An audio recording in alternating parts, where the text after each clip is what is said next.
Me encanta predicar sermones con la Biblia, solamente abrir la Biblia y explicar un pasaje. Esto está bueno, o sea, tengo un conflicto porque hoy es domingo y quisiera predicar un sermón, pero vamos a terminar el curso que hemos empezado. Ayer avisamos, explicamos que esto es parte de una, digamos, de una clase que llamamos consejería en la iglesia local. Es como ejemplos de... están viendo todo ustedes, mira. Chan. Bien ahí. Bueno, acá estamos. Es parte de una clase esto, que solo estamos viendo cuatro clases dentro de una cantidad enorme de material. Estuvimos 1 año y medio enseñando cada semana algo parecido a esto, en distintos aspectos de la vida cristiana. Y bueno, acá elegimos 4 de ellas. Y Dios mediante, en el 14 de abril se va a ofrecer más clases de este tipo por Zoom, acá los jueves a las 8 de la noche, hora de Paraguay, a iglesias de Paraguay. Y por supuesto la auspicia IBG. Así que están todos ustedes invitados, yo lo sé, y a través de IBG se está invitando a otros pastores para que sus iglesias también participen. Y bueno, solo que sepan, ¿no? Repasemos un poquito, ¿sí? Se escucha bien, ¿verdad? ¿Se puede apagar un poquito acá? ¿Sí? Para que se vea ahí bien, por favor.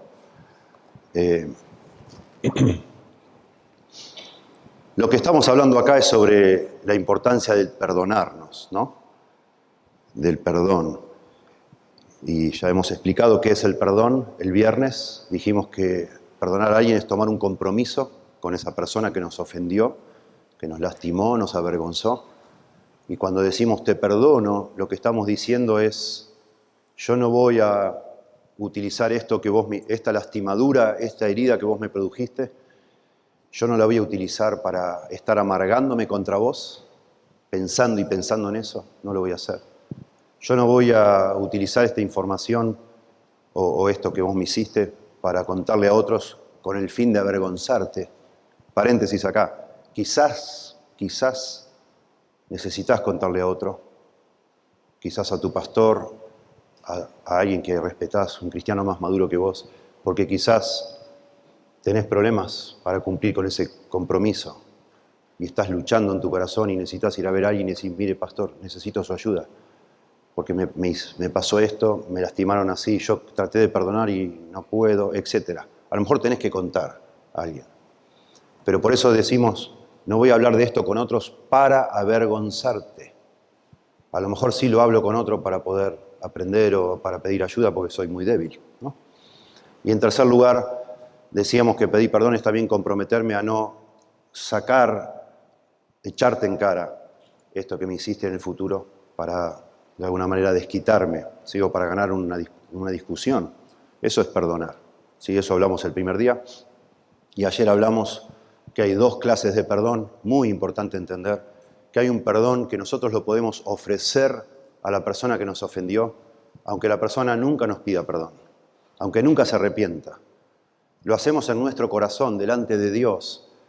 Y la razón de hacer eso y la importancia es para no amargarnos contra esa persona, para no dejar que en nuestro corazón crezca un resentimiento hacia esa persona. Y podemos perdonar. No importa el tamaño del pecado, por supuesto, más grande es el pecado, más difícil es hacerlo. Pero ya explicamos la primera noche, el viernes, perdonar es costoso, pero no perdonar es mucho más costoso. Si vos decís, no, esto no lo puedo perdonar, no lo voy a perdonar, estás tomando una decisión que te va a arruinar la vida. Hacer eso, dijimos, es como tomar veneno y esperar que el otro se muera. Vos te vas a morir. Y vos decís, no, pero no sabés lo que me hizo, no sabés lo que me pasó. Es tremendo lo que hizo, es algo que ni te lo puedo decir porque da hasta vergüenza decir eso. Sí, pero si vos decidís no perdonar, te va a comer el corazón eso. Y tarde o temprano esa amargura va a empezar a contagiar a todos los que están con vos, a tus hijos. Y por eso es que tomamos tanto tiempo ayer a hablar de la importancia de perdonar. Se llama ese perdón incondicional o unilateral. Vos decidís perdonar. Y asombrosamente es una orden en la Biblia hacer eso. Dios nos manda a perdonar. Cuando estés orando, si te acordás que alguien te hizo algo, perdónalo en tu corazón, para que tu comunión con Dios tampoco sea afectada. Eso vimos, ¿sí? Y después hablamos de la amargura, que sería justamente cuando decidís no perdonar, y tratamos de desarrollar bien este tema de la amargura y entender lo que sucede en nuestro corazón con la amargura. Y hoy vamos a ver la otra cara de la moneda, porque cuando hacemos énfasis en el perdón incondicional y en la amargura, estamos haciendo énfasis, digamos así, en la víctima de una ofensa. Y estamos animándote a perdonar, no importa lo que haga el victimario, digamos, o el ofensor. Y ayer hicimos ese énfasis. Tenés que perdonar, no importa si el ofensor es un desgraciado, lo tenés que perdonar en tu corazón, ¿sí? Para no amargarte. Y en segundo lugar, hablamos que hay otra clase de perdón ayer, que es el perdón relacional. Que la verdad es que vos podés perdonar en tu corazón a alguien que te ofendió, aunque sea enorme ese pecado, pero no podés restablecer esa relación con esa persona si esa persona no se arrepiente y no te pide perdón sinceramente y muestra un genuino arrepentimiento. Esa relación va a quedar muy dañada, demasiado. Quizás se arruine completamente, hasta que no haya un genuino arrepentimiento. Y por eso también nosotros, las víctimas, digamos así, de una ofensa, no solo debemos perdonar unilateralmente, sino eso nos cambia la actitud hacia el ofensor y hasta nos predispone a ir a ver a ese ofensor y confrontarlo, buscando que se arrepienta. No para ir a pelear, ¿sí? Si tenés en tu corazón el deseo de pelear, de desquitarte, no vayas. Seguí delante de Dios tratando de resolver y perdonar de corazón unilateralmente. Y entonces, en algún momento tenés que confrontar a esa persona. A veces la persona ni se dio cuenta del mal que nos hizo, el dolor que nos causó, no sabe. Nosotros pecamos todo el tiempo y a veces ni nos damos cuenta, ¿sí? Y entonces ir a la persona y confrontarle, decirle, mira, lo que dijiste me dolió mucho, lo que me hiciste me dolió mucho. A veces estamos hablando de pasaron muchos años atrás. Papá, cuando yo era adolescente, vos hiciste esto y la verdad, yo me doy cuenta ahora, nunca, a partir de ese momento yo te desprecié. Y al hablar de esa forma, no atacando, sino explicando lo que te dolió, lo que te avergonzó, lo que te causó, le estás dando a la persona la oportunidad que diga, le estás tratando de ayudar a entender al que te ofendió el dolor que te causó para que esa persona se arrepienta y pueda restaurar esa relación, ¿sí? Y el énfasis hoy entonces no es tanto sobre las víctimas de las ofensas, los ofendidos, sino sobre los ofensores. Que a lo mejor ayer Dios te tocó tu corazón pensando, sí, estoy lleno de amargura. Es muy probable que a la misma persona quizás hoy le toque el corazón y decir, sí, yo tengo que ir a pedir perdón. Y lo tengo que pedir perdón, lo tengo que pedir bien, tengo que aprender a pedir perdón. Porque yo le dije, sí, lo siento, perdóname, mi amor, perdóname. Y no fue muy sincero. Y el perdón de pronto no sucedió, la persona no te perdonó, porque no percibió de verdad que estás arrepentida o arrepentida, ¿no? Y entonces vamos a hablar de eso. El problema sería entonces cómo conseguir un genuino perdón. Y eso solo es posible. Estamos hablando ahora del nivel 2, del perdón relacional, para restaurar una relación. Eso solo es posible si confesamos de manera sincera. Una verdadera confesión sería el tema que vamos a ver hoy. Cómo confesar genuinamente nuestros pecados a otra persona, ¿sí? Un conflicto se mantiene activo cuando no existe un perdón genuino. Me refiero a la relación con una persona. De pronto vos en tu corazón estás bien ya porque perdonaste unilateralmente delante de Dios y no estás amargada o amargado, pero no hay una relación si no hay un arrepentimiento, ¿sí? Muchas veces hay un pedido de perdón, una persona dice, sí, perdóname, en serio, te pido perdón. Pero la verdad, la relación no se restaura, ¿verdad? Aunque se dijo, te pido perdón, ¿sí? Y solemos decir que la culpa, si yo te pedí perdón y la relación no se restaura, digo, bueno, ahora la culpa es tuya porque no me perdonaste. Vos me tenés que perdonar porque sos cristiano y Dios te manda a perdonarme. Y hacemos a veces un énfasis probablemente un poco injusto, porque a lo mejor el problema está en que tu pedido de perdón no fue sincero, no fue honesto, fue liviano, decir, bueno, sí, perdóname, bueno, lo siento. Si te hice mal, te pido perdón. No, ¿cómo si te hice mal? Cuando agregás eso, si te hice mal, te pido perdón, estás demostrando que no entendés nada de lo que yo sufrí por causa de tu pecado. Porque ni lo entendés, dices, si te hice, ¿qué? ¿No te das cuenta que me hiciste? Eso no es sincero, ¿sí? Tomamos las disculpas al pie de la letra y dice, bueno, te disculpo, o te pido disculpas. Pero no es genuino eso, ¿sí? Se necesita una confesión sólida, verdadera, genuina, auténtica, ¿sí? Y de eso vamos a hablar, fíjense, Mateo capítulo 7.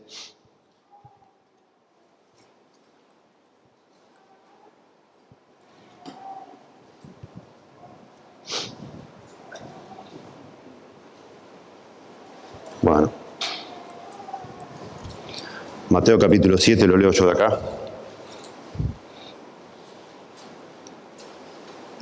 Ahí vino, bueno. Dice el Señor, verso 3, ¿y por qué miras la paja que está en el ojo de tu hermano y no echas de ver la viga que está en tu propio ojo? ¿O cómo dirás a tu hermano, déjame sacar la paja de tu ojo y aquí la viga en el ojo tuyo? Hipócrita, saca primero la viga de tu propio ojo y entonces verás bien para sacar la paja del ojo de tu hermano. Todo el capítulo, no todo el capítulo, desde el verso 1 del capítulo 7 al verso 12, todo habla de conflictos entre creyentes. Y en esta porción está diciendo algo muy importante, que es nuestra tendencia a mirar más lo que vos me hiciste a mí que lo que yo te estoy haciendo a vos. Todos somos así. Todos magnificamos lo que los demás nos hacen a nosotros y subestimamos o minimizamos lo que nosotros le hacemos a otros. Y Jesús dice, eso no debe ser así. ¿Por qué estás haciendo hincapié en la paja del ojo de tu hermano, que sería el pecado o los errores de esa persona contra vos, cuando en tu ojo hay una viga enorme? Eso es hipocresía, hipócrita. Saca primero la viga de tu propio ojo y entonces verás bien para sacar la paja del ojo de tu hermano. Es muy interesante.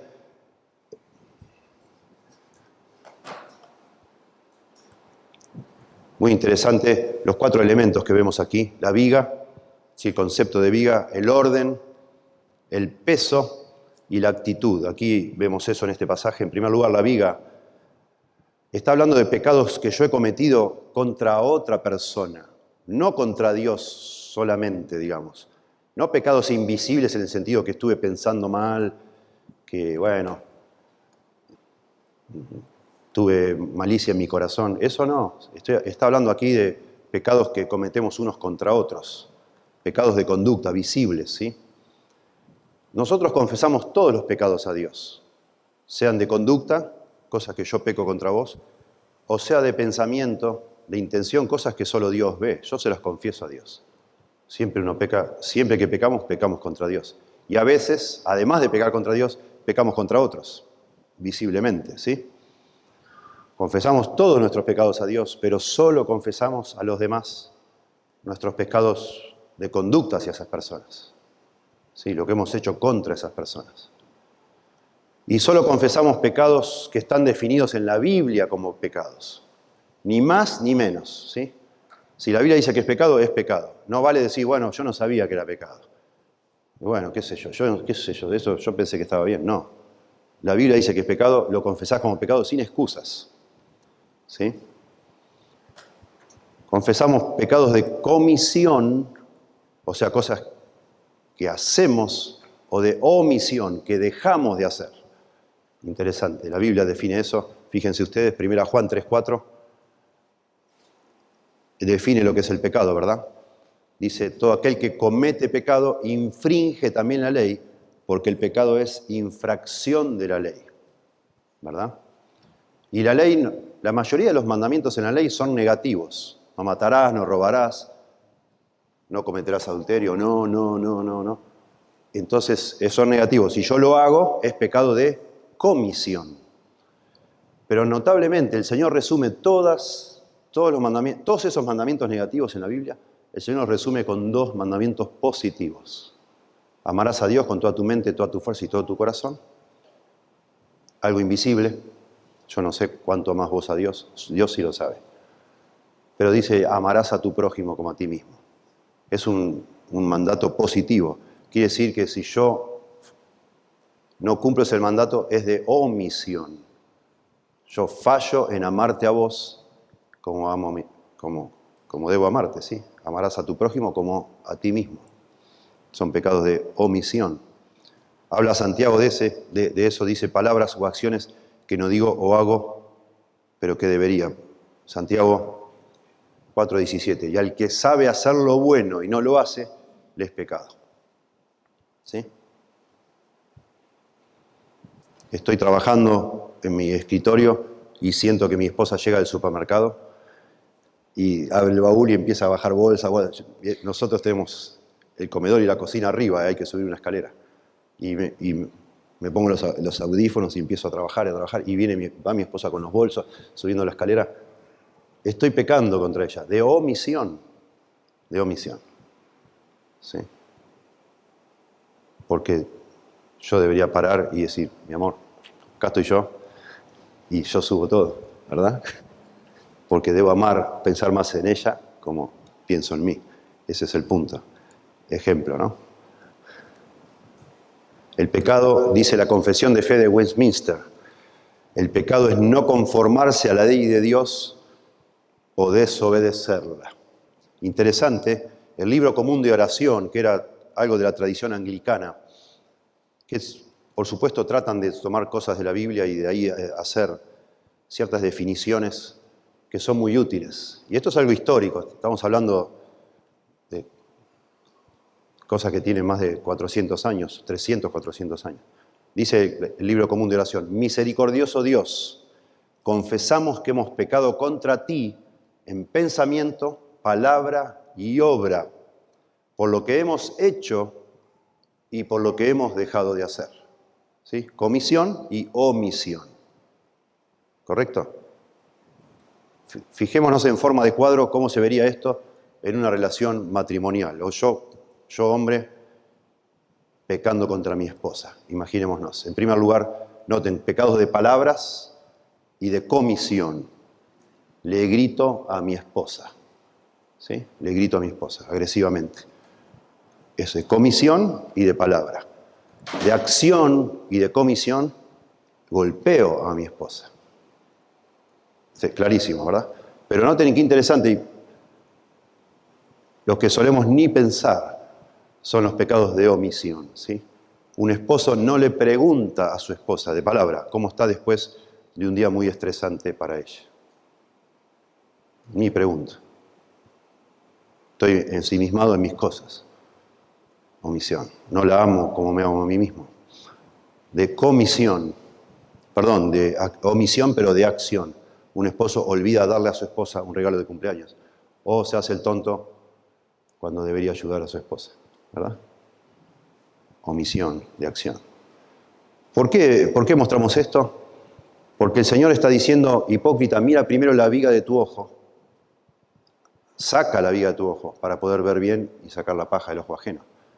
Y porque es valioso pensar que nosotros pecamos de múltiples formas todo el tiempo, pero ni nos damos cuenta, porque por nuestra manera egoísta y orgullosa de ser, vemos el pecado que el otro nos hace a nosotros como si nosotros no hiciéramos nada. Y la verdad, si empezamos realmente a analizar con precisión, encontramos un montón de pecados que nosotros hacemos o dejamos de hacer.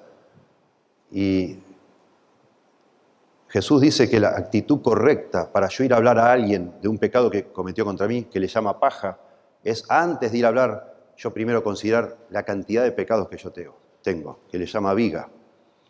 Y eso me humilla, me quebranta para yo tener esa actitud de mansedumbre humilde para hablar con lo que tanto me está molestando y tanto estoy enfatizando que me dolió, que me lastimaste, cuando yo también he pecado un montón contra vos. ¿Sí?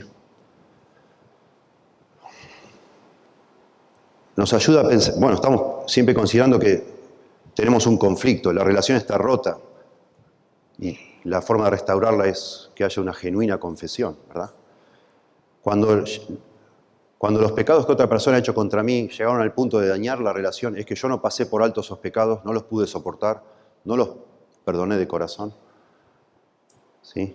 Y de nuevo, del lado del ofensor, para llegar a tener una confesión genuina, auténtica, tiene valor también no solo examinar las distintas clases de pecado que yo podría haber cometido, sino también en los distintos puntos del conflicto, qué podría haber yo colaborado para que esto llegara al punto en que está.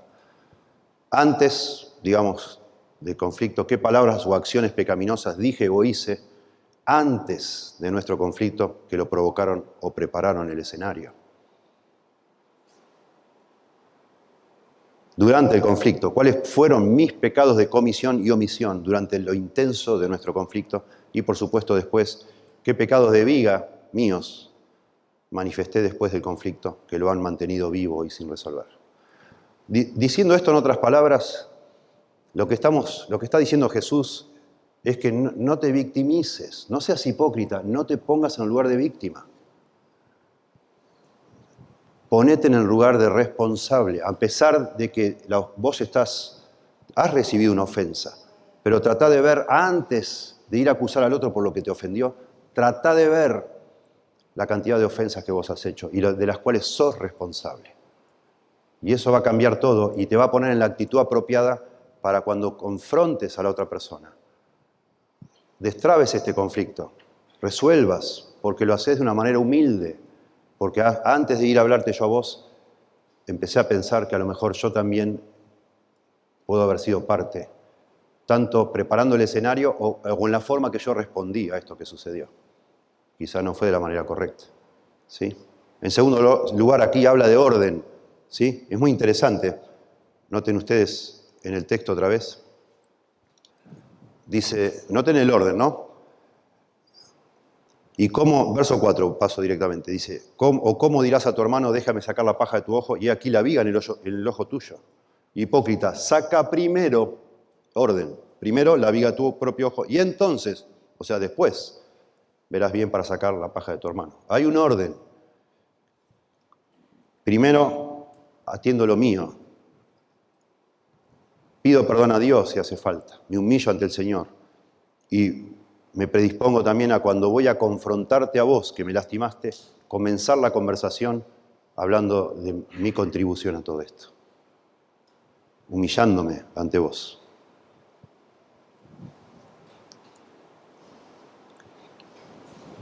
Perdón, es real. Bueno, aquí el Señor hace dos preguntas, ¿verdad? Interesante. Primero el verso 3, segundo el verso 4. Hay un énfasis tremendo aquí. Primero hace esto, después hace lo otro. Primero, y entonces, después estás listo para hablar del pecado del otro. ¿Cuáles son los pecados que más te molestan a vos o me molestan a mí? ¿Tus propios pecados o los de la otra persona? A mí siempre me molesta más los de la otra persona.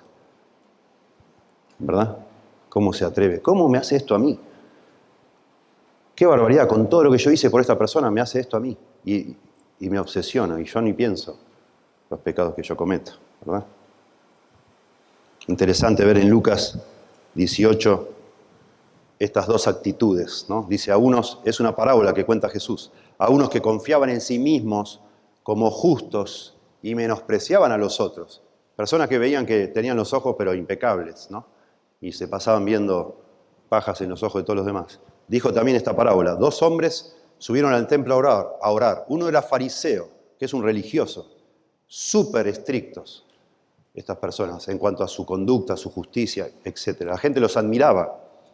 Jesús los pinta de una forma muy negativa, pero si leemos en los libros que nos enseñan de cómo eran los fariseos en la época de Jesús, los admiraba todo el mundo por la justicia que ellos tenían, por lo rectos que parecían ser, por lo escrupulosos que eran con todas las cosas. Y ellos sabían eso y se sentían así, súper justos. Uno era fariseo y el otro era publicano, recaudador de impuestos, despreciados completamente en esa sociedad. El fariseo, puesto en pie en el templo, oraba consigo mismo de esta manera: Dios, te doy gracias porque no soy como los otros hombres, ladrones, injustos, adúlteros, ni aun como este publicano. Ayuno 2 veces a la semana, doy diezmos de todo lo que gano, soy un campeón. Tremendo. Gracias, Dios. Estarás orgulloso de mí, me imagino, con todo lo que yo soy. Cero conciencia de su propio pecado. Mas el otro, dice Jesús, ¿sí? Verso 13. Mas el publicano, estando lejos, no quería ni aún alzar los ojos al cielo, sino que se golpeaba el pecho diciendo, Dios, sé propicio a mí. Literalmente dice, el pecador. El pecador. Él se sentía el peor de todos los pecadores. Y dice Jesús, os digo que el publicano, descendió a su casa justificado antes que el otro, porque cualquiera que se enaltece será humillado, y el que se humilla será enaltecido.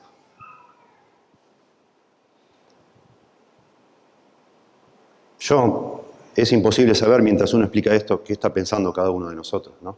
Algunos estará pensando en cosas tremendas y otros en las ofensas de todos los días, ¿verdad? Hay de todo tipo de situaciones.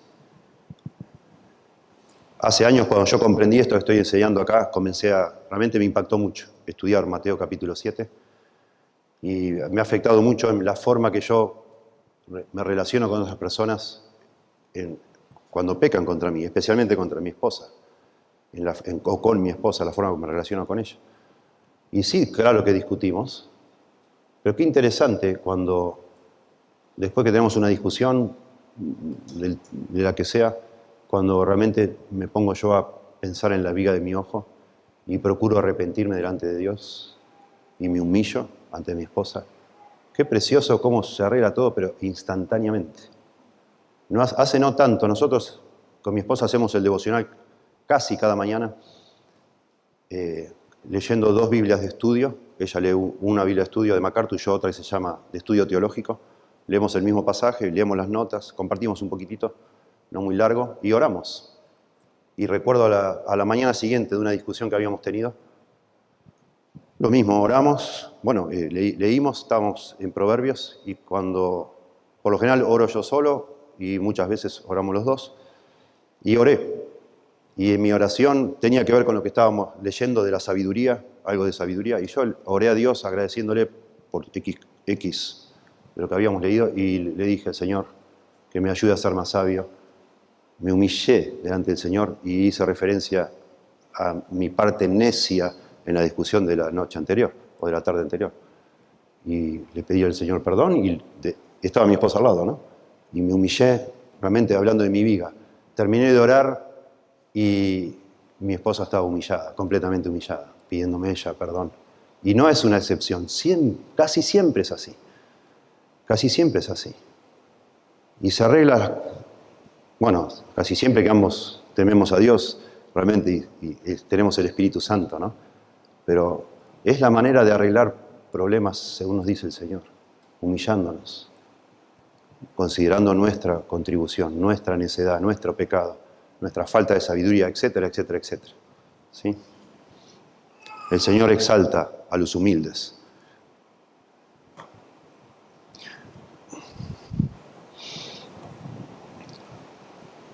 Se requiere, estamos hablando del orden, ¿no? Primero saca la viga y entonces verás. Se requiere algo más que solo mirar mi propia contribución. Esto lo saco del libro que hablamos ayer, muy interesante, cuando pecadores dicen acepto. Dice este hombre, Dave Harvey, dice, la verdadera humildad no es solo ver, qué barbaridad lo que te dije o qué barbaridad lo que hice, sino todo el tiempo ser consciente de lo que yo soy capaz de hacer. Con lo que veo en la Biblia. Yo soy pecador. Dios me ha salvado, me ha perdonado, pero todavía hay pecado en mi corazón. Y yo tengo una tendencia a engañarme a mí mismo.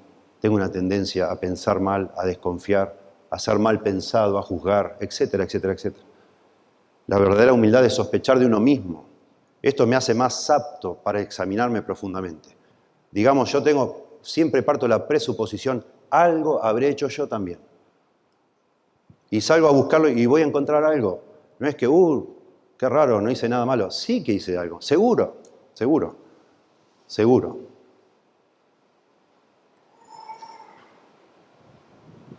El peso, interesante, solo analizando aquí en Mateo, qué interesante que Jesús, claro, es una forma hiperbólica de hablar, exagerada, ¿no? Eso es lo que es una hipérbole, es una exageración. Pero habla de la falta del otro como una paja y la falta mía como una viga. Obvio que nadie tiene una viga dentro del ojo, imposible. Pero es una forma para hacer el punto, un énfasis, ¿verdad?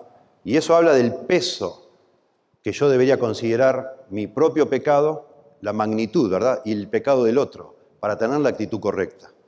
El orden es importante, claro. Primero la viga, saco la viga. Segundo, puedo ver. Pero también el peso relativo, ¿sí? Debemos considerar nuestras ofensas como más serias, ver las nuestras como mayores, vigas, y las suyas como menores, paja. ¿Sí? Interesante el Señor. Incluso si puede que nuestras ofensas sean objetivamente menos serias, Jesús nos llama a ponderarlas como más serias. Son vigas, no paja.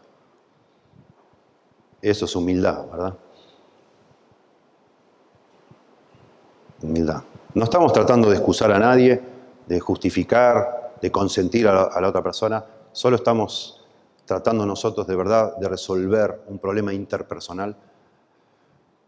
Digamos así, hay personas que hacen mucho daño, que son completamente desconocidas para nosotros. No tenemos una necesidad de tener una relación con esa persona. Estamos rodeados de gente extraña, estafadores, abusadores, etcétera, etcétera.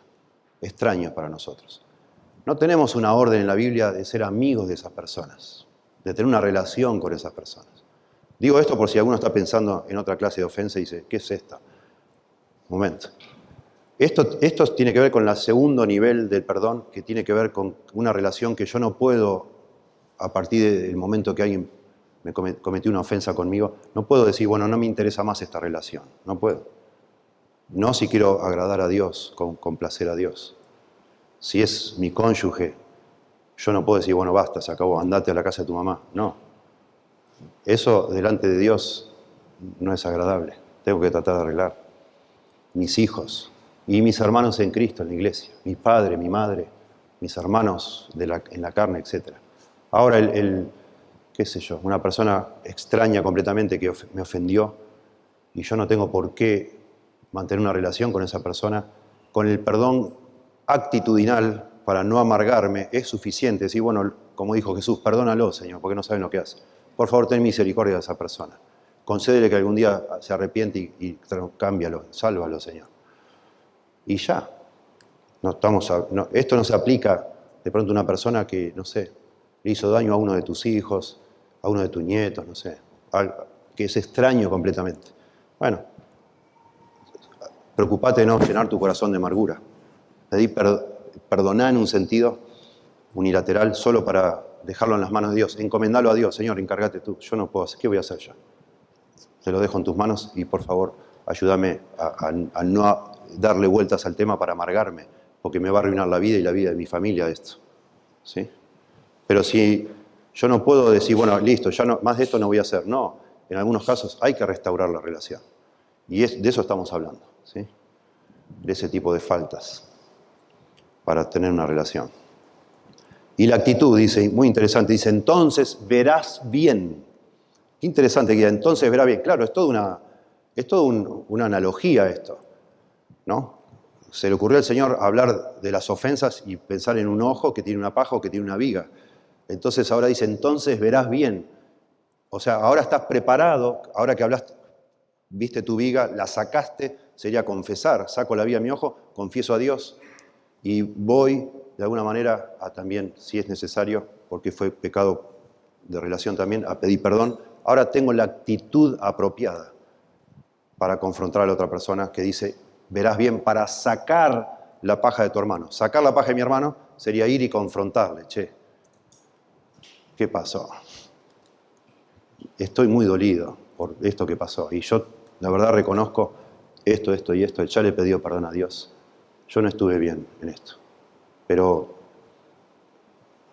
lo que vos dijiste o lo que hiciste a mí me ha lastimado mucho. Y estoy haciendo eso, estoy tratando de sacar la paja de la otra persona, pero con la actitud apropiada, humildad, mansedumbre, como dice en otra parte. Confesar mi pecado primero me da la humildad para acercarme a la otra persona. Esto puede alentarlo a hacer lo mismo. Puede, noten el puede, subrayen. Esto puede alentarlo a hacer lo mismo. La humildad engendra humildad. Digo, subrayen puede porque no es una fórmula que si vos te humillás, la otra persona se va a humillar. No funciona así muchas veces. No funciona así muchas veces. Hace muchos años, después de haber entendido este concepto, mis hijos eran pequeños. Los dos que son mayores eran pequeños. El mayor tiene 32, mi hija 29. Eran chicos.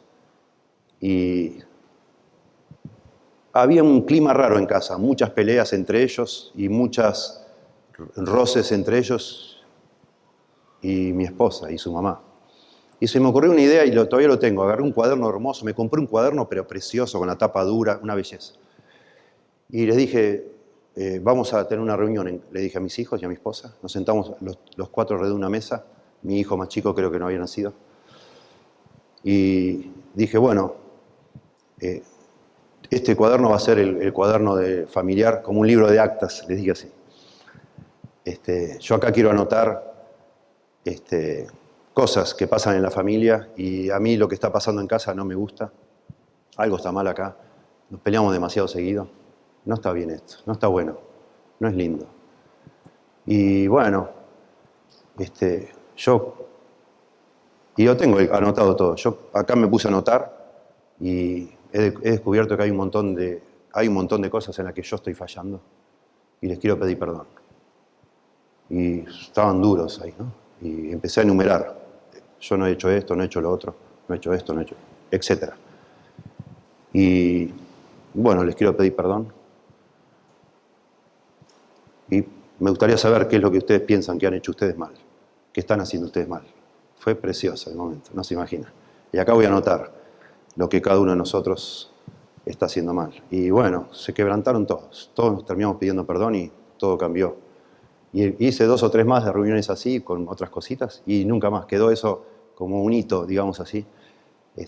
Pero qué hermoso, la humildad engendra humildad. Claro que sí. Y casi que decía, no, papá, no digas eso, no es tu culpa, papá. La culpa fue mía, papá. No digas, no es tu culpa. Digo, no, sí, no. Y ahí estamos, parece, peleándonos a ver quién se humilla más, ¿verdad? Tremendo.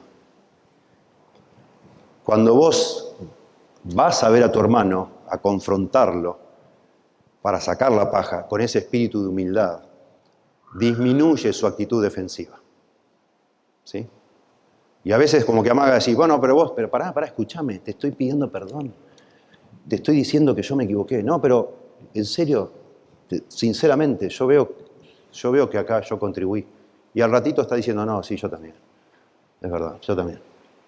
Piensen, hermanos, piensen, por favor, en las cosas que hacen y cómo discuten con personas, no solo en el matrimonio, ¿no? Esto se aplica a todo tipo de relaciones, ¿sí? Puede eliminar lo que provocó su pecado en primer lugar. Sí, esta actitud, ¿verdad? Puede eliminar lo que provocó su pecado en el primer lugar. Estamos hablando, supuestamente, el otro pecó contra vos primero, ¿verdad? El otro te ofendió y vos vas con esta actitud pidiendo perdón, etc. Y lo que provocó eso, a lo mejor la persona a veces pasa, yo les decía, a veces mi esposa me ha tratado mal a mí. Y yo digo, qué raro, ¿por qué reaccionó así? Si no era para tanto. Me olvidé de poner la ropa sucia en el lavarropa y se hizo un escándalo, ponele, ¿no? Y entonces yo digo, qué raro, eso no es normal, ¿viste? Porque tanto se enoja por eso. Y entonces uno se pone a hablar y resulta que me dice, no, vos estás mal por algo, ¿no, Mónica? Me dice, sí. Digo, ¿por qué? ¿Es verdad lo de la ropa? No, en realidad no, dice. Anoche me interrumpiste 5 o 6 veces. Yo vuelvo con el tema, ¿no? Para no hablar de otros problemas nuestros. Pero y para yo ser el villano y no mi esposa, ¿no? Le digo, claro, entiendo. Claro. Se acostó durmiendo y pensando mal. Y claro, al otro día le molestaba cualquier cosa que yo hiciera, ¿verdad?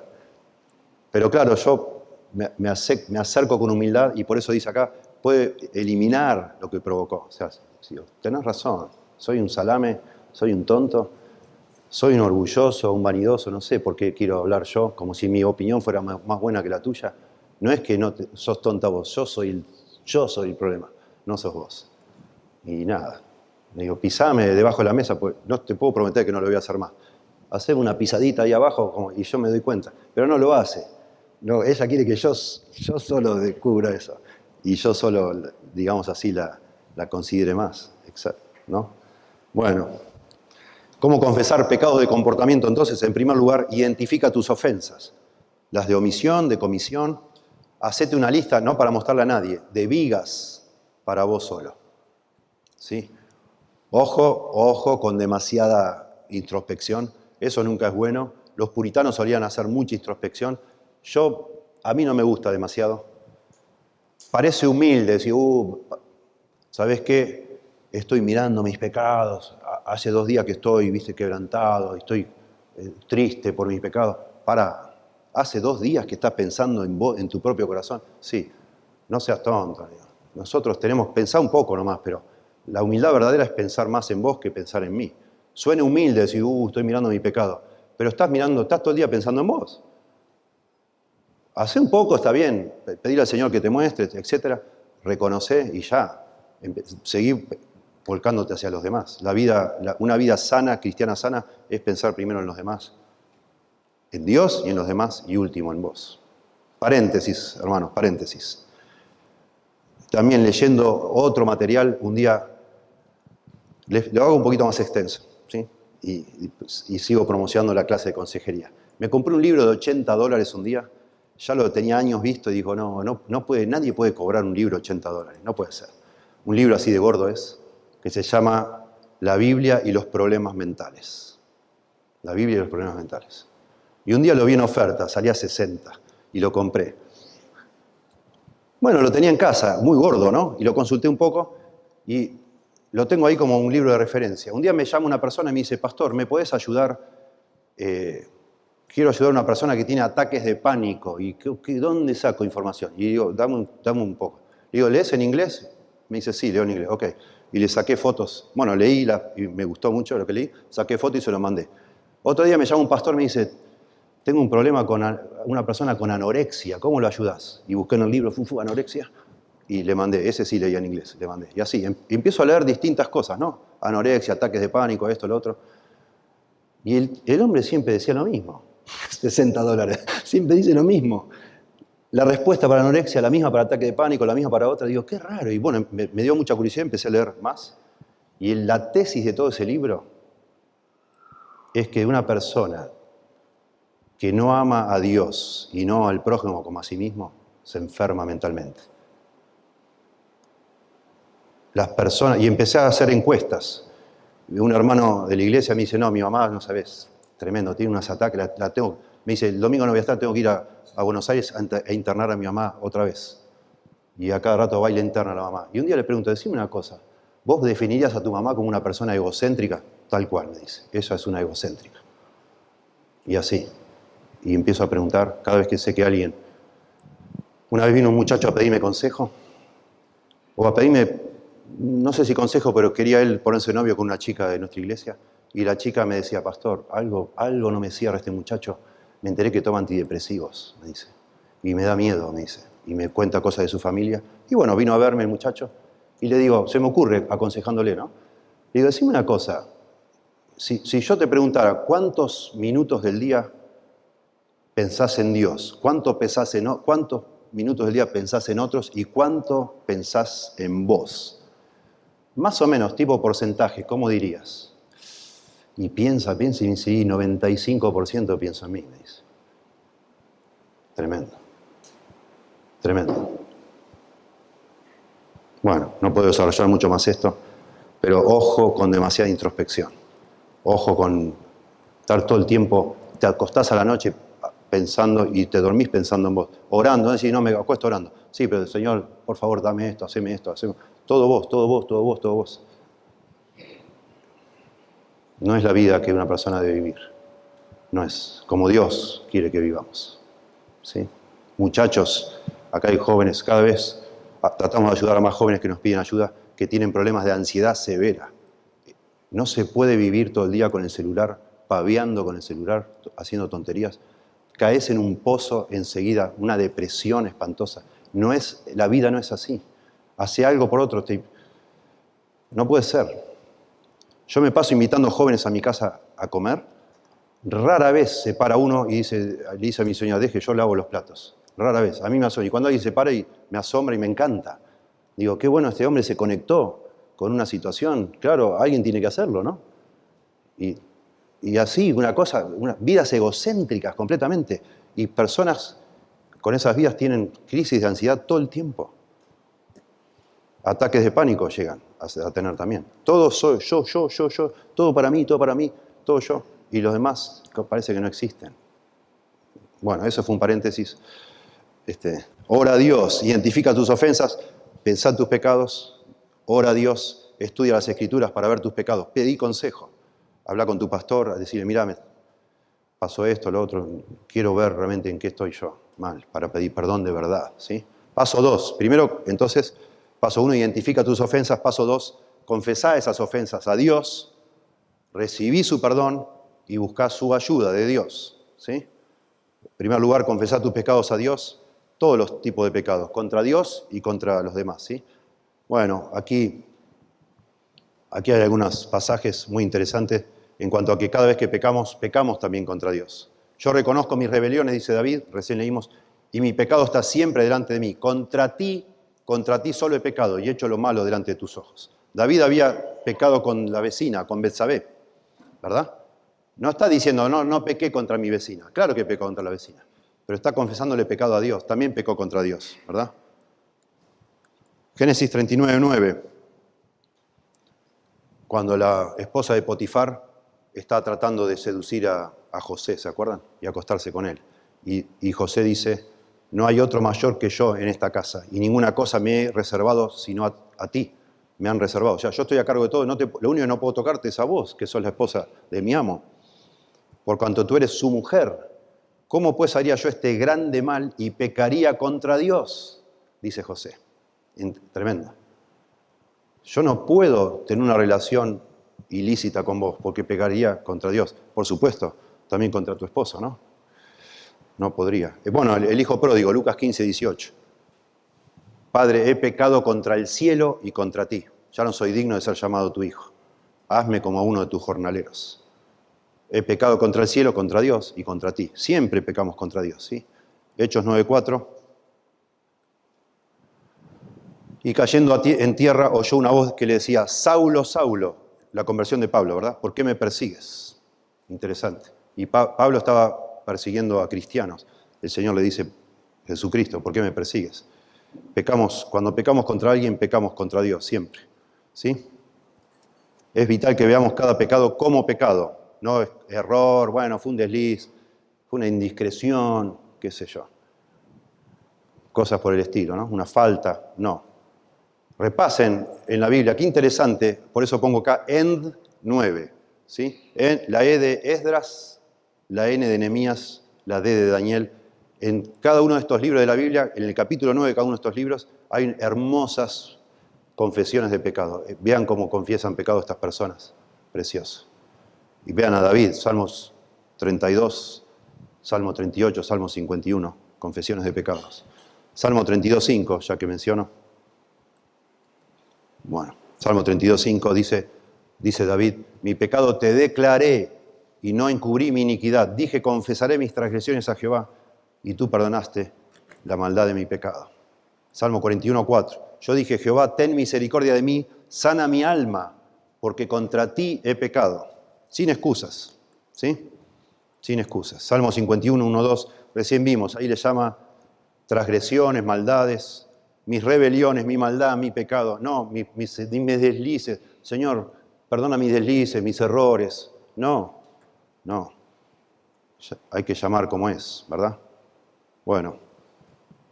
Recibe su perdón, decimos acá. Confiesa sus pecados y recibe su perdón. ¿Sí? 1 Juan 1:9. Que ahí habla de si confesamos. Bueno, ahí estoy en otro pasaje. Bueno. Tengo problema con mi mouse acá, ahí está. 1 Juan 1:9, si confesamos nuestros pecados, está bien. Él es fiel y justo para perdonar nuestros pecados y limpiarnos de toda maldad. Debemos aceptar que nos ha perdonado. ¿Sí? No solo pedir perdón, aceptar que nos ha perdonado y buscar su ayuda. ¿Sí? Buscamos su ayuda para para que el Señor nos ayude a no volver a caer. Acerquémonos pues confiadamente al trono de la gracia para alcanzar misericordia y hallar gracia para el oportuno socorro. ¿Sí? Buscamos su ayuda cuando confesamos. Para hacer morir las obras de la carne, Romanos 8:13, dice ahí, usando los medios de la gracia. Es decir, yo confieso pecado a Dios, pero también dice, el que encubre sus pecados no prosperará, mas el que los confiesa y se aparta alcanzará misericordia. Bueno, yo lo confieso, pero también me tengo que apartar. Y yo me doy cuenta que yo tengo miedo. Ya me conozco bastante, siempre peco de la misma forma. Y me doy cuenta que tengo ese hábito y que tengo esa debilidad. Y cuando confieso pecado, realmente, si soy sincero, yo quisiera no hacerlo más. Y por eso le pido ayuda a Dios también. Me acerco para hallar gracia, para el oportuno socorro. Le pido a Dios que me ayude a mortificar, a hacer morir las obras de la carne. Y he hecho mano de los medios de la gracia, ¿sí? Que así llamaban los puritanos. El Señor ha dispuesto para nosotros ayudas para fortalecernos espiritualmente. La lectura de la Biblia, orar, congregarnos en una iglesia, adorar al Señor, la Santa Cena, la disciplina, etc. ¿Sí? De esa manera Dios me ayuda por medios intermedios, digamos así. ¿Sí? Y el paso 3, entonces ya vi mi pecado, ya lo confesé a Dios y ahora entonces sí voy a verte para procurar arreglar, restaurar nuestra relación. Ve humildemente a la otra persona para confesar tu pecado y buscar su perdón. Pero vos decís, pará un momento, él me ofendió a mí. Pero bueno, de nuevo, insistimos. Primero sacás la viga de tu ojo y entonces vas a hablar para confrontar con esa actitud.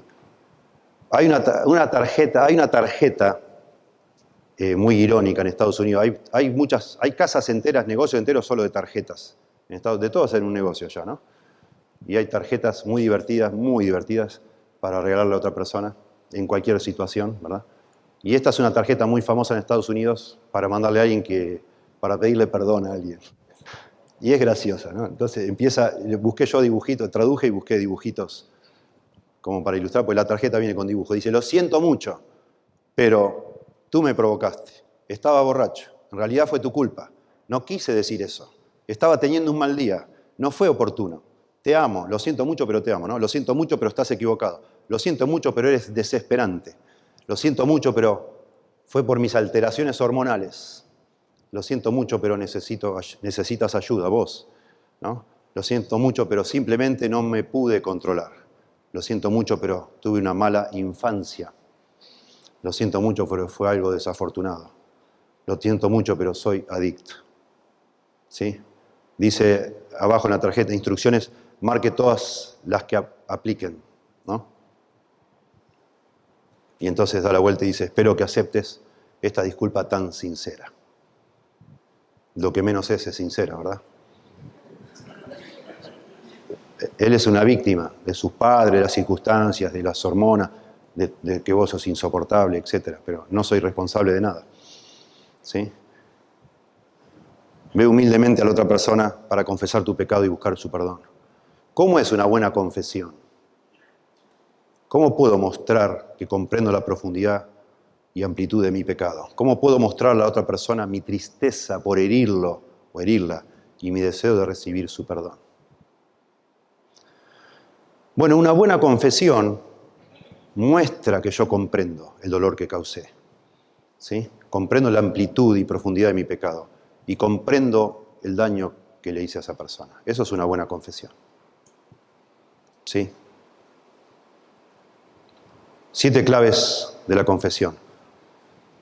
Por un momento olvidemos un poco de Mateo 7, pensemos de nuevo en el escenario, vos, ya no como el ofendido, sino el ofensor. Vos sos el ofensor y para que la relación se restaure tenés que pedir perdón genuinamente. ¿Sí? Veamos entonces 7 claves de la confesión. Dirígete a todos los involucrados.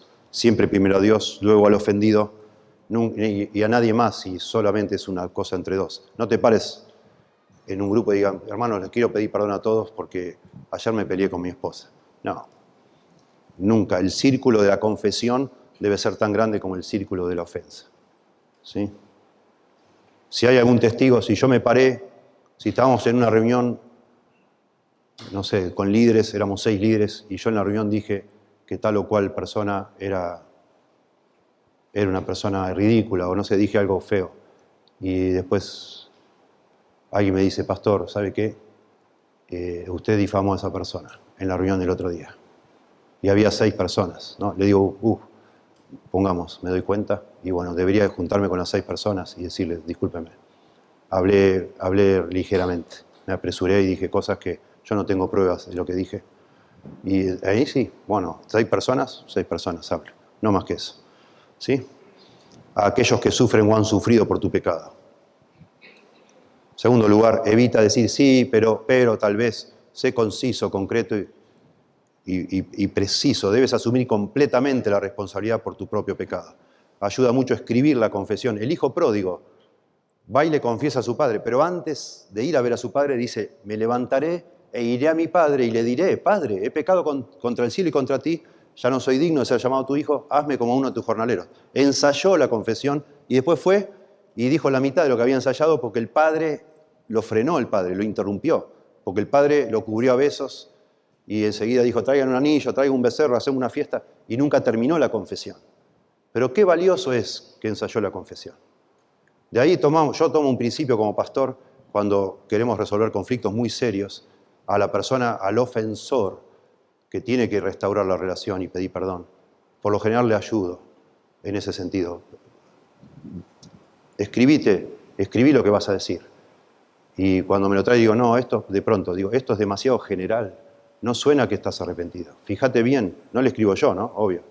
Tenés que realmente reconocer lo que has hecho. Acá no reconoces nada. ¿Sí? Escribíla. Admite específicamente. Decir, lo siento, hijo, he sido un mal padre. Es demasiado general. ¿En qué, papi? ¿En qué fuiste un mal padre? Decime.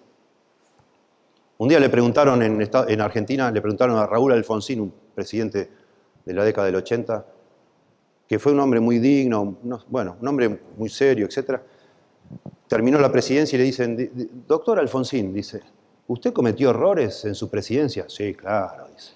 Todos cometemos errores. Y el notero, muy sencillo, dice, ¿me puede nombrar 3, por favor? Y Alfonsín dice, bueno, la verdad que en este momento no podría, le dice. Tremendo.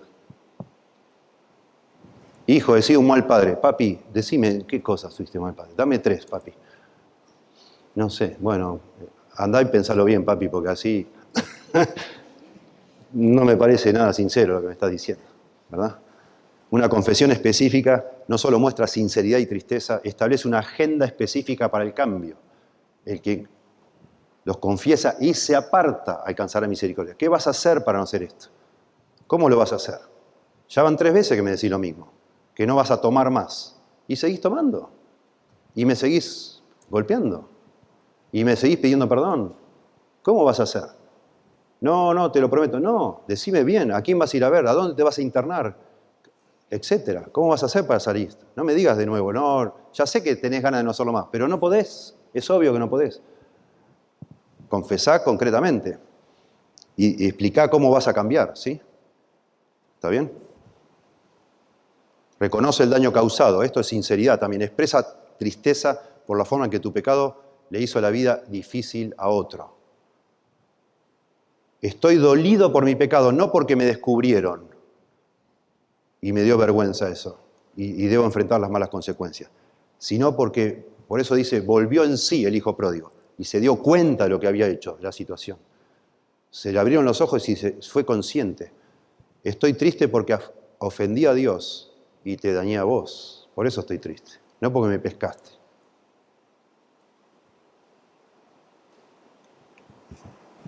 Claro, yo no me puedo hacer cargo, yo no te pido perdón a vos porque vos te amargaste contra mí, eso es tu pecado. Yo te pido perdón por lo que yo hago, y lo que yo hice, no por tu reacción pecaminosa. No es que yo te hice enojar, yo te hice amargar, eso lo hiciste vos. Pero yo te pido perdón por lo que yo te hice. Una confesión sabia busca percibir, sentir realmente el daño causado y transmitir esa tristeza. ¿Sí? Perdón, Mónica, le digo yo a mi esposa, por lo que les dije a nuestros amigos. Estuve mal. ¿Podrías perdonarme, por favor? Le falta algo ahí. Perdón, Mónica. por lo que le dije a nuestros amigos, estuve mal. Sé que te lastimé y te avergoncé delante de ellos. ¿Podrías perdonarme, por favor? Suena mejor, ¿no?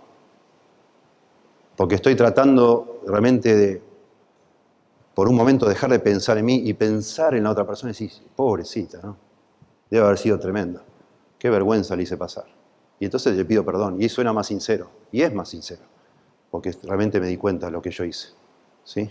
Lamento haberte mentido, otro ejemplo. Sé que eso va a hacer que seas mucho más difícil para ti confiar en mí la próxima vez. Exacto, claro que sí. Es verdad, me cuesta cada vez más confiar en vos. Obvio. O a un jefe, ponele, siento mucho haberle fallado al no enviarle la información que le prometí, jefe. Me doy cuenta que lo dejé sin el apoyo que necesitaba para esa reunión. O sea, por un momento me olvidé de mí, pensé en vos y sí, un desastre. Qué barbaridad lo que hice, ¿no? Y suena más sincero. Y a la otra persona le ayudás a que te perdone, de verdad. Y no que piense, bueno, este hombre no le doy más nada para que me haga. Es un desastre este pibe. No cumple nunca. No. Tenés que restaurar esa relación mostrando genuino arrepentimiento. En cuarto lugar, bueno, lo mismo, reconoce el daño causado. Si el otro te dice, no importa, no fue nada, no es nada. Bueno, le puedes decir, bueno, gracias, muchas gracias. Y listo. Pero si es algo grave, me parece que es mejor también, otra vez mostrando eso, lo genuino, lo sincero. Bueno, aprecio mucho que seas tan amable conmigo, ¿no? Cuando decís que no fue nada. Pero realmente te lastimé, yo sé que te lastimé. O te avergoncé o te molesté. Y quiero que sepas que estoy dolido por eso. Realmente estoy dolido. Bueno, agradezco otra posibilidad, ¿no? Tu amabilidad al decir que no fue nada. Pero quiero que sepas que si yo estuviera en tus zapatos, se me haría muy difícil dejarlo pasar. De nuevo. Pensar en el otro. Invitar a conversar a esa persona sobre el tema muestra profundidad de tu propio arrepentimiento y puede ayudar a la otra persona. ¿Sí? Acepta las consecuencias. Bueno, vamos a acelerar un poco acá, pero a veces haber pecado contra otro puede requerir que tengas que devolver algo que dañaste, recomponer, en un sentido restituir. ¿Sí? Lucas 19 es Zaqueo, ¿se acuerdan? Se arrepiente él y dice que va a devolver todo lo que había robado. Eso muestra sinceridad, tratar de devolver. ¿Sí? Hay veces que no se puede, lamentablemente, restituir todo el daño que uno ha hecho, pero mostrás esa disposición a hacerlo. ¿Sí? Podría implicar una pérdida de privilegios o posesiones. ¿Sí? Con un empleado ya lo sacan. Antes era el cajero de, no sé, en una compañía o en una tienda y te descubren robando, ¿no? Bueno, pedís perdón, reconoces el daño, todo, y probablemente te pongan a barrer la tienda, ¿no? Si te perdonan, capaz que no te echan, pero cajero probablemente ya no seas. Y está bien. Un pastor comete adulterio, pide perdón, la gente lo perdona, lo ama igual, entiende, comprende, pero ya no puede ser pastor. Está bien, te perdonamos. Y es una falsedad, una falacia. Iglesias que dicen, no, pero nosotros tenemos que restaurar a la persona. Si lo perdonamos, tenemos que dejar que sea pastor. No, porque ya no cumple los requisitos. Sí lo perdonamos, sí te amamos, quédate en esta iglesia. Queremos restaurar a vos, a tu familia. Pensamos que tu esposa, a lo mejor, esto genera no solo un problema en la iglesia, sino en tu familia. Quizás te cueste mucho perdonarte. Tus hijos van a estar avergonzados. Queremos ministrarte, queremos bendecirte, queremos apoyarte. Quédate. Es difícil que se quede. La humillación es muy grande. Pero bueno, eso es perdonar a la persona y llamarle. Pero el privilegio lo perdió. Lo perdió. Lamentablemente. Y así pasa muchas veces. ¿Sí? Y la verdad, miren, ya que meto esto acá, y si tu esposa cometió adulterio o tu esposo cometió adulterio, debes tratar de perdonarlo unilateralmente, obviamente. Debes perdonarlo, no tratar, debes perdonarlo unilateralmente. Y debes tratar de restaurar esa relación, pero quizás no puedas. Quizás no puedas. Y la verdad la Biblia dice que te podés divorciar. Si has sufrido esa traición, te podés divorciar. Nosotros, pastores, ayudaríamos a una persona así a tratar de restaurar la relación, de perdonar, genuinamente perdonar. Ayudaríamos a confesar con sinceridad, veríamos la forma y trataríamos de ayudar cómo restaurar la confianza después que hay un perdón. Pero la verdad, en muchos casos eso termina en un divorcio y bueno, y es lo que es. Y igual la persona puede ser que te perdone y que no te odie el resto de tu vida, puede ser. Pero puede ser también que no quiera ya seguir casado con vos. Y bueno, vos fuiste el que rompiste ese pacto, ¿verdad? Siempre hacemos lo posible porque eso se sane, pero a veces no se sana. Porque es duro. Y hay otras cosas que son duras también, lo que estamos diciendo. Claro que sí. Y en ese caso ayudaríamos a la parte ofendida, aunque quizás insiste en divorciarse, trataríamos de disuadirle que no, que es posible restaurar, porque Dios nos da esa capacidad. Le ayudaríamos a que no viva el resto de su vida amargada, que perdone de verdad a esa persona y no se quede enganchado en eso, porque eso sería la muerte en vida, ¿no? Bueno, la otra persona podría tardarse o incluso no estar dispuesta a perdonarnos o confiar en nosotros. Puede pasar, ¿sí? Que no quiera, o que no pueda, o que le cueste, ¿verdad? El hermano ofendido es más tenaz que una ciudad fuerte, y las contiendas de los hermanos son como cerrojos de alcázar. Y Proverbios 6, yo no lo puse en ningún lado, Proverbios 6, busquen ustedes, dice que el adulterio es muy difícil de perdonar, que no va a querer perdonar la persona, el víctima de un adulterio. Y está bueno que lo sepamos, ¿sí? A no ser que alguno después de escuchar todo esto salga envalentonado y decir, bueno, igual me va a perdonar, qué sé yo. Y trates de probar a ver qué pasa. No pruebes nada. No lo hagas. Eso es muy difícil de remontar eso en una relación. Es una traición tremenda, ¿sí? Ponele que una persona abusa a uno de tus hijos. Vos lo tenés que perdonar en tu corazón, pero andá y hacé la denuncia a la policía. ¿Sí? Lo tenés que hacer. Lo tenés que hacer. Porque esa persona puede después abusar a otro chico, o a otro, y a otro, y a otro. Y no tiene nada que ver, no es que vos no lo perdonaste, sí te perdono. Te perdono porque no puedo vivir enganchado toda mi vida con esta situación horrible, espantosa, miserable, pero te denuncio. Porque yo no sé qué vas a hacer vos el día de mañana, no lo sé. Y mi hijo a tu casa no va nunca más. No voy a ir más a tu casa. No, perdón, bueno, es muy difícil mostrar un arrepentimiento genuino de algo así, es muy difícil. ¿Cómo restaurás la confianza? ¿Cómo una persona que hizo semejante cosa llega a lograr que le crean que no lo va a hacer nunca más? Algo no está bien en una persona así, ¿no? Y en iglesias que han querido, como la iglesia de Corinto, que han querido ser más buenas que Dios, ¿no? Que en la iglesia de Corinto perdonaron a un incestuoso, que han dicho, bueno, lo perdonamos, y esa persona después abusó de otras personas. Y lamentablemente, o como debe ser, la justicia en Estados Unidos pasa esto. Ha determinado no solo que la persona va presa, sino que la iglesia es cómplice de esa persona, por no haber reportado a las autoridades lo que estaba pasando. Y es cómplice, claro que sí. Porque eso es una transgresión de una ley y se tiene que reportar para que la justicia intervenga y haga lo que tiene que hacer para evitar que se vuelva a repetir eso. Porque casi seguro se va a volver a repetir. En algunos pecados graves puede costar recuperar la confianza, lo que estamos hablando, ¿verdad? Aceptar consecuencias que son justas, incluso dolorosas, muestra verdadero arrepentimiento. Una persona arrepentida de verdad te dice, yo no merezco nada, merezco que me eches, merezco que me saques esto, merezco que no me permitas, etc. Está arrepentido, está dolida, llora por su pecado y no reclama nada. Bueno, pero nada. Lo que ustedes dispongan está bien, lo acepto porque yo me lo merezco. En sexto lugar, son 7, modifica tu comportamiento, o al menos explica cómo piensas hacerlo. El que los confiese y se aparta alcanzará misericordia. ¿Cómo te vas a apartar de esto?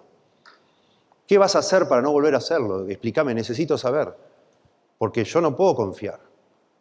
Y en eso también, miren, ya que me hablé del caso de adulterio, necesita ayuda, es muy importante, y si ha pasado eso en su matrimonio, que se involucre una tercera persona, un pastor, y le ayude, le guíe en el procedimiento, en el proceso, si realmente quiere salvar el matrimonio.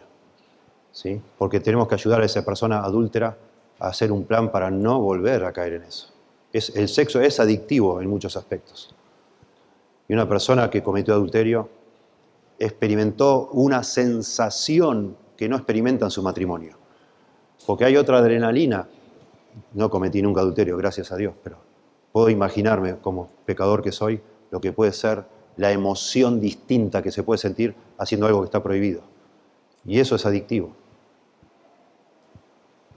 Y tenemos que ayudar a la persona a realmente hacer un plan que funcione, que nunca más va a suceder eso. Y que la esposa sepa los pasos que se están tomando. Obviamente, sacar los contactos del teléfono o cambiar de teléfono, probablemente hasta mudarse.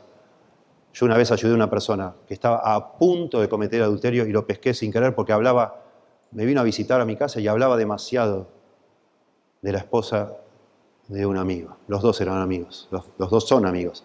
Y me hablaba tanto, y digo, ¿qué pasa? ¿Qué onda con esta persona? No, es una mujer de Dios y qué sé yo. Y se le escapa hablando, que él dice, ¿cómo serviría yo a Dios con esta persona? ¿De qué estás hablando?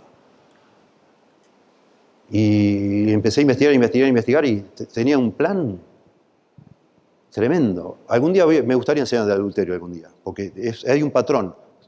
Casi siempre pasa igual. Sobre todo en el mundo cristiano, cuando pasa. ¿Estás loco vos? Y mi primer consejo es rajá de ahí, porque vivía en otro lugar, lejos, y se vino a la otra punta del país, y ya. Y nada, nunca sucedió nada, gracias a Dios, nunca sucedió nada. Como la peste tenés que huir, porque uno es tan débil, ¿verdad? Si tu ojo te es ocasión de caer, sácatelo. Cortate la mano, cortate el pie. Sé drástico en algunas cosas. A veces en algunos pecados los planes son, pero se acabó el partido. Nunca más, ¿verdad? Nunca más. No sé, te pesca tu esposa o tu esposo, no sé, mirando pornografía y realmente es una herida, es tristísimo, doloroso eso. ¿Qué vas a hacer? Y bueno, ya, ahora mira, ahora eso este celular que, no sé, que es una batata, que no sirve para nada, pero bueno, me cambio de celular, ya basta con la computadora, o pongo un filtro, etcétera, no sé, las mil y una cosas tenemos que tratar de hacer para evitar que eso vuelva a suceder. Porque, de nuevo, hay pecados que son adictivos y con decir, bueno, no lo voy a hacer más. ¿Y cómo vas a hacer para no hacerlo más? Si estás metido hasta acá con eso, ¿cómo lo vas a lograr? No es tan simple. Aceptar consecuencias es el lado pasivo de los frutos de arrepentimiento. El lado activo es planear y aplicar un plan de cambio. Ahí está, Proverbios 28:13, el que encubre sus pecados no prosperará, más el que los confiesa y se aparta alcanzará misericordia. Algunos pecados se pueden cambiar de inmediato, otros requieren un plan, ¿verdad? Por escrito, hacelo. ¿Qué vas a hacer? ¿Cuándo lo vas a hacer? ¿Cómo lo vas a hacer? ¿Con quién buscaremos los cambios? Hay pecados que son, de nuevo, tan atrapantes que necesitas a alguien que te ayude a salir. Solo no salís. Alguien a quien dar cuentas, etcétera, ¿sí? En séptimo lugar, pide perdón y deja pasar tiempo. ¿Sí? Pedir perdón no es me tenés que perdonar. Por favor, perdoname. Esa es la actitud. Te ruego que me perdones. No, perdoname. Y si no me perdonás, digo, pues sos un inconversa vos. ¿Cómo no me perdonás? ¿Estás loco? Vos no te arrepentiste nada. Una persona arrepentida no habla en esos términos, ¿no? Empiezás todo mansito, haciéndote el pollito mojado ahí, no, te pido perdón, qué sé yo, y la otra persona te dice, no sé si te voy a perdonar. Y de repente sale ahí el monstruo y decís, ¿cómo que no me vas a perdonar? Ajá, ¿te hacías el ofendido, el triste? No estás nada triste vos. ¿Quién sos? Descansamos en el perdón de Dios, declarado y prometido hacia nosotros, Dios, ¿sí? Por supuesto, pero no exigimos que nadie nos perdone. Cuanto mayor sea el pecado, más tiempo deberíamos dejar pasar o estar dispuestos, ¿verdad? Proverbios 18:19, el hermano ofendido es más tenaz que una ciudad fuerte, y las contiendas de los hermanos como cerrojos de alcázar. Bueno, estoy preocupado por el tiempo. ¿Cómo estamos? Muy mal, ¿no? ¿Muy mal de tiempo? Sí, me fui mucho. ¿Mucho tiempo estoy hablando? ¿Sí? Bueno. No toques al caso. No sé. ¿Qué sé yo? No sé. Ahora no lo sé. Pero no, aparte de eso, tengo unos minutos. Nos pasamos, ¿no? Sí. Y sí. Es obvio. Bueno, vamos rápido. ¿No? Está bien. Busquen en Proverbios 6. Les quería mostrar Proverbios 6 que el adulterio es muy difícil de perdonar. Búsquenlo, encuéntrenlo después. Que ahí dice eso. ¿Sí? Evita creerte justo y comenzar a juzgar. Si no me perdonas, eres peor que yo. No eres cristiano o no eres cristiana. No lo hagas. Asegúrate que ambos entienden lo mismo cuando hablan de perdón. Por eso el primer estudio, ¿no? Perdonar es un compromiso de no hacer lo que ya dijimos que no hay que hacer, ¿sí? La persona que perdona, el que dice, bueno, está bien, te perdono, puede no querer restaurar la relación. ¿Sí? Puede ser una amistad, como dijimos, puede ser, aún así, proceder con un divorcio, una separación. Puede ser. Es sabio que la persona arrepentida que recibe perdón busque una aclaración. Esto significa, cuando la otra persona dice, bueno, te perdono, ¿qué significa eso? ¿Que todavía vamos a ser amigos? Bueno, sé paciente igual, ¿no? A veces no es fácil, según la traición en que hayas consistido. ¿Podemos seguir trabajando juntos? ¿Podrás confiar en mí? Al darle tiempo al otro, no debemos dejar de interesarnos o abandonar la relación. El tiempo no sana. No es que, bueno, algún día hablamos de esto de nuevo, a ver qué te parece. Y lamentablemente a veces el tiempo no arregla nada, sino al revés. Dice ahí, ni deis lugar al diablo. A veces el tiempo, cuando hay una ofensa de por medio, lo único que hace es que la persona se obsesione aún más, amargándose, ¿no? El tiempo no cura todas las heridas, mentira. Bueno, identifica tus ofensas, confiesa tus pecados a Dios, recibe su perdón y busca su ayuda. Y en tercer lugar, confiesa tu pecado a la otra persona y busca su perdón. Y habíamos hablado de estas 7 claves. Perdón, ahí están, ya, porque era demasiados puntos, ¿no? Se confunde uno. Y finalmente, decir perdonar es una condición necesaria, pero no suficiente para la reconciliación.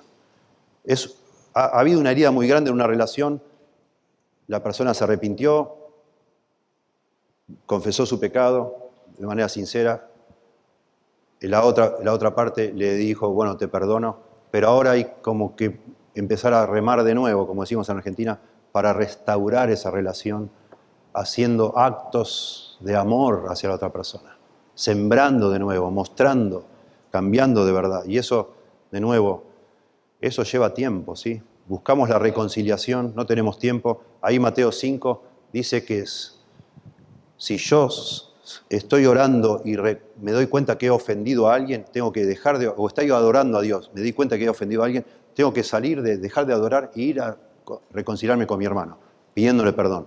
Mateo 18 dice lo contrario. Si tu hermano peca contra ti, andá vos a verlo. Es decir, si yo soy el ofensor, Mateo 5, y me doy cuenta en ese momento que te ofendí, tendría que ir a buscarte para pedirte perdón. Si yo soy el ofendido, Mateo 18, tendría que ir a buscarte para confrontarte y que me pidas perdón. En la situación ideal, si 2 cristianos maduros que respetan la Biblia deberían encontrarse a mitad de camino, digamos. El que se dio cuenta que ofendió tendría que ir a pedir perdón y el ofendido tendría que ir a buscar restaurar eso. Eso sería la situación ideal. ¿Sí? Hacer un pacto verbal, eso es lo que es el perdón. Me comprometo, ya dijimos, a estas 3 cosas. Perdóname. ¿Sí? Es una admisión humilde y un pedido de borrar una deuda. Te perdono es una garantía verbal, un compromiso de que la deuda ha quedado borrada. No lo siento no es nada. Es demasiado flojito. ¿Sí? Y finalmente, debemos procurar edificar una relación nueva y mejor todavía. No conformarnos con una fría incomodidad. El perdón incluye palabras amables y acciones amorosas. Y quería mostrar esto, y acá vamos a terminar. ¿Sí? Yo quería mostrar esto, ayer hablamos mucho de José en Egipto, y me fascina, y lo vimos también esto. Y les respondió José, Génesis 50, 19, no temáis, ¿acaso estoy yo en lugar de Dios? Vosotros pensasteis mal contra mí, mas Dios lo encaminó a bien para hacer lo que vemos hoy, para mantener en vida a mucho pueblo. Ahora pues, ya los perdonó José. Los perdonó unilateralmente, al principio cuando lo quisieron matar sus hermanos, no vivió amargado, al contrario, ahora los encuentra a ellos, los ve humillados a sus hermanos, se restaura ahí la relación, pero dice, ahora pues no tengáis miedo, yo os sustentaré a vosotros y a vuestros hijos, y así los consoló y les habló al corazón. Y empezaron a ver acciones concretas de amor hacia esa persona, ¿sí? Y eso edifica y eso ayuda a que esa relación pueda restaurarse e incluso hasta ser más fuerte que nunca, ¿sí? Pasa en las iglesias. Yo comenté ayer que nuestra iglesia sufrió 3 divisiones en su historia, y qué lindo, la anteúltima de las divisiones, se fueron 18 personas de la iglesia. De las 18 volvieron 17. El que causó la división nunca volvió. Los otros volvieron, arrepentidos de verdad. Y la relación con esas 17 personas llegó a ser mejor que nunca. Ellos, con una actitud muy linda, siempre agradecidos a Dios por el amor con que se les recibió de vuelta, compungidos. Y todos, fue todo para bien, todo mejor. Nunca fueron esas personas tan humildes como después de ese tremendo pecado, y fueron más de bendición para todos nosotros cuando hubo una genuina restauración, hermosa, ¿sí? Pero hubo un perdón unilateral, apenas se fueron, nos reunimos toda la iglesia y nos comprometimos a no amargarnos contra esas personas. Estábamos seguros, algo raro había ahí, estábamos seguros que la mayoría de los que se fueron son cristianos y merecen que nosotros no andemos hablando de ellos, nada, absolutamente nada de ellos, merecen que no nos estemos amargando, y que esperemos que un buen día Dios los traiga de vuelta. 2 años y medio después de eso, volvieron 17 personas. Primero volvió una, y después volvieron todas. Y cuando volvió esa persona, no nos olvidamos más, fue llorar abrazándonos, y realmente la persona vino humillada a pedir genuinamente perdón, pero estábamos nosotros como el papá del hijo pródigo, esperando que vuelvan, orando 2 años y medio para que vuelvan, y en la oficina cuando volvieron mi esposo y yo nos abrazamos con esa persona, llorando, y a las 2 semanas empezaron todos a pedir hablar, y todos volvieron. Qué hermoso, qué hermoso. Y edificamos una relación mucho más linda que antes, ¿sí? Que el Señor use su palabra.